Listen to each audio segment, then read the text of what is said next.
बदनसीब लड़की। बदनसीब लड़की एक छोटी सी कहानी है। इस कहानी को लाइक शेयर ज़रूर करें।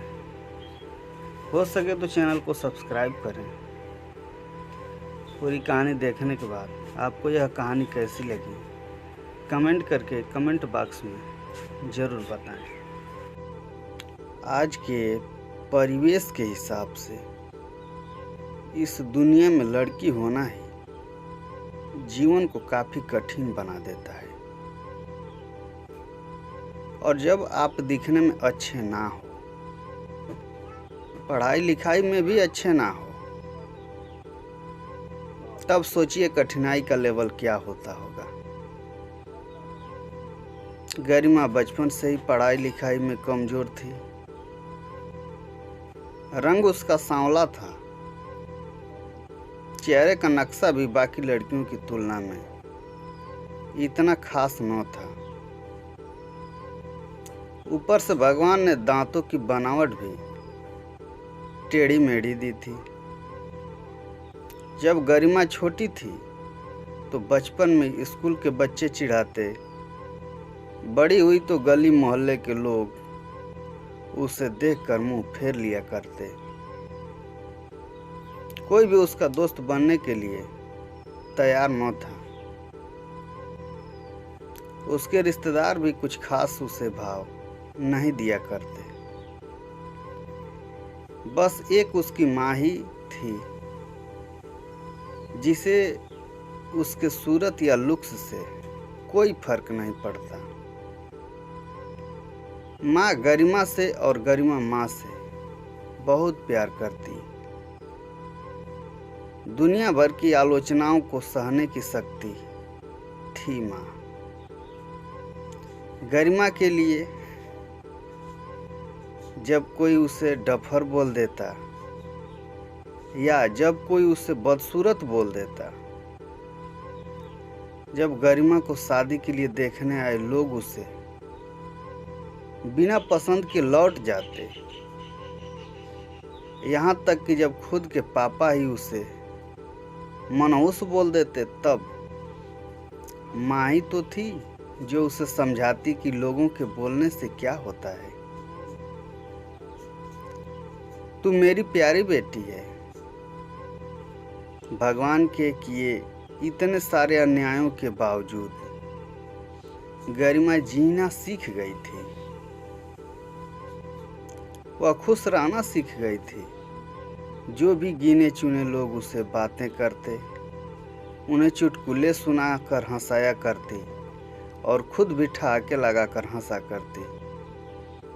इसके अलावा एक और बहुत बड़ी खूबी थी गरिमा की, उसे खाना बनाने में बहुत मज़ा आता था।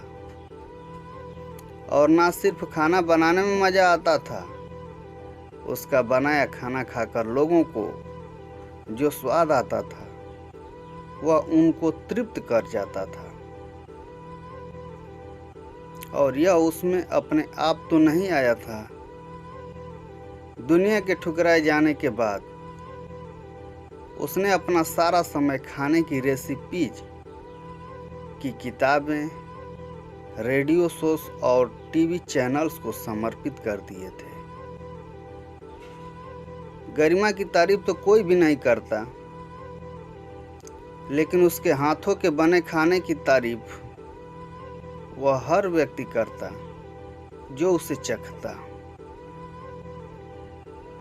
इस एक गुण की वजह से गरिमा अपने आजू बाजू की औरतों में फेमस हो गई थी। क्योंकि जिसे भी खाना पकाना सीखना हो या कुछ नया पकवान बनाना सीखना हो तो वह गरिमा के पास आती और गरिमा भी खुशी खुशी उन्हें सब सिखाती। उसके पास आने वाली औरतें अच्छा खाना बनाना सीख जाती, लेकिन लाख कोशिश करने के बाद भी गरिमा के हाथों का वह जादू जो सबको तृप्त कर जाता, वह कोई ना सीख पाता। गरिमा की जिंदगी इतनी उतार चढ़ावों के साथ कट रही थी। एक बार फिर से माँ बाप ने जी तोड़ कोशिश कर एक फैमिली को गरिमा को देखने के लिए मना लिया था और अगले दिन लड़का गरिमा को देखने आने वाला था। गरिमा को इस बात की खबर होने पर वह दुखी और गुस्सा हो गई थी कि बिना उससे पूछे पता नहीं क्यों माँ बाप लड़कों को बुला लेते थे और उसका मजाक बना देते थे। माँ ने गरिमा को समझाया था कि ऐसा ही होता है, कोई भी बेटी अपने माँ बाप के यहाँ हमेशा नहीं रहती, उसे एक दिन शादी करके जाना ही पड़ता है। अगले दिन गरिमा सुबह सुबह ही लड़के वालों के आने से पहले ही सज संवर कर कहीं निकल गई थी। उस दिन लड़के वाले घर आकर माँ बाप को बहुत खरी खोटी सुना कर गए थे। वैसे भी पापा को गरिमा पर हमेशा ही गुस्सा रहता था, लेकिन उसकी इस हरकत ने उनको गुस्से से पागल कर दिया। उस दिन पापा ने गरिमा का सारा गुस्सा माँ पर उतार दिया था, यह कहकर कि एक मनहूस बेटी को जन्म देकर भी तुम्हारा मन नहीं भरा था, इसलिए उसको लाड़ प्यार देकर सर पर बिठा लिया है।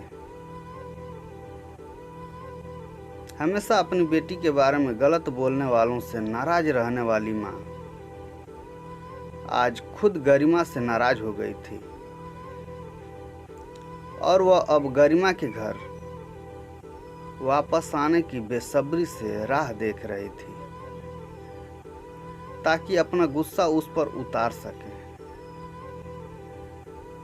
सूरज ढलने से पहले गरिमा घर लौट आई थी।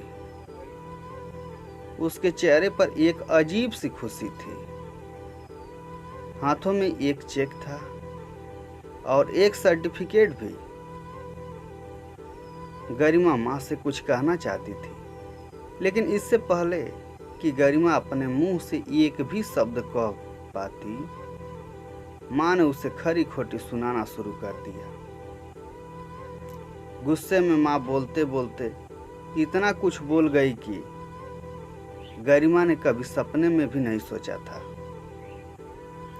माँ ने कहा, बाकी सभी लोग सही थे, तुम सच में मनहूस हो। तुम्हारी वजह से हर कोई परेशान है। अच्छा होता जो तुम पैदा होते ही मर जाती, तो हमें आज यह दिन ना देखना पड़ता। गुस्से में बड़बड़ाती और सब्जियां काट रही माँ ने एक बार भी गरिमा की तरफ नहीं देखा था। गरिमा ने माँ की बातें किसी पत्थर की मूरत की तरह सुन रही थी। पत्थर की ऐसी मूरत जिसके शरीर में तो जान ना हो, लेकिन आंखों से आंसू की धारा बह रही हो। गरिमा ने माँ से पूछा, माँ, क्या सच में तुम भी चाहती हो कि मैं मर जाऊं? क्या इतनी बुरी हूं मैं? अभी भी गुस्सा सर पर सवार होने की वजह से माँ ने कह दिया हाँ। बिना एक पल भी सोचे गरिमा ने सीधा अपने कमरे में जाकर कमरा अंदर से बंद कर लिया था। 1-2 मिनट बाद गुस्सा थोड़ा शांत होने पर माँ को अपनी गलती का एहसास हुआ तो गरिमा के रूम के तरफ गई।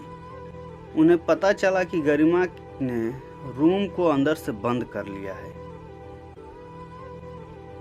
गुस्से में कुछ कर ना ले, इसलिए माँ ने तुरंत पापा को इस बात की खबर दी।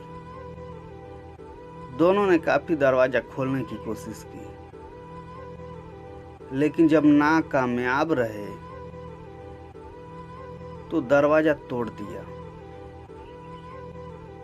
अपने स्कार्फ से फांसी का फंदा तैयार कर गरिमा पंखे से लटक रही थी। ज्यादा वक्त नहीं हुआ था, वह सिर्फ बेहोश हुई थी। माँ पापा ने तुरंत उसे पंखे से अलग किया और बेड पर लेटाया। पापा ने तुरंत डॉक्टर को फ़ोन किया।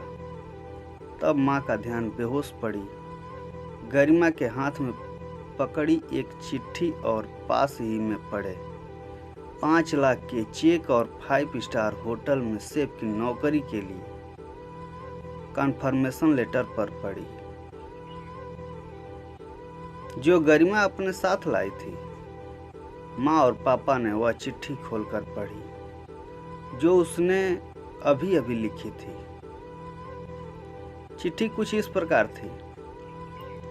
मम्मी और पापा, मैं जानती हूँ मेरे जन्म से लेकर आज के दिन तक मैंने ऐसा कुछ भी नहीं किया है जिस पर आप गर्व कर सकें, लेकिन मैं आपको बताना चाहती थी कि आज मैं खाना पकाने के नेशनल लेवल कंपटीशन को जीत चुकी हूँ और यह 5 लाख रुपए का चेक मुझे प्रथम स्थान पर आने के लिए मिला था। जजिस को मेरा खाना इतना पसंद आया था कि उन्होंने मुझे एक बहुत बड़े होटल में बतौर मास्टर शेफ की नौकरी के लिए कन्फर्मेशन लेटर ही दे दिया था। पूरी दुनिया मेरे खिलाफ थी, मुझे इस बात का कभी भी फर्क पड़ा ही नहीं था और ना ही बाबूजी की कड़वी बातें मैंने अपने दिल पर ली थी, क्योंकि मैं जानती थी बाहर से सख्त दिखते मेरे बाबूजी अंदर से तो मुझे प्यार ही करते थे।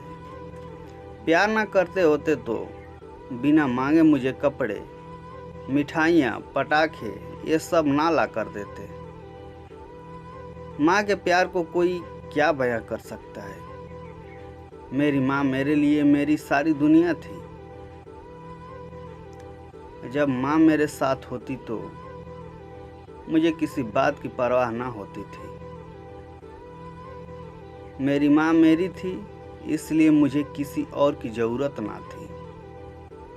मेरी माँ मेरे साथ नहीं है तो मेरी दुनिया मेरे साथ नहीं है। इसलिए मैं आज दुनिया को ही अलविदा कहकर जा रही हूँ। मैं जानती हूँ आपने कभी ना कभी भगवान से दुआ जरूर मांगी होगी कि अगले जन्म में मेरे जैसा औलाद न मिले, लेकिन मैं हमेशा यह प्रार्थना करती थी कि अगले जन्म में तो क्या मेरे हर जन्म में मुझे आप जैसे ही माता पिता मिले। और आज भी यही प्रार्थना करके उसी भगवान के पास जा रही हूँ। चिट्ठी पढ़ते पढ़ते माँ और पापा सिर से पांव तक पछतावे में डूब गए थे और बेहोश पड़ी गरिमा के सर पर हाथ फेरते हुए फूट फूट कर रो रहे थे।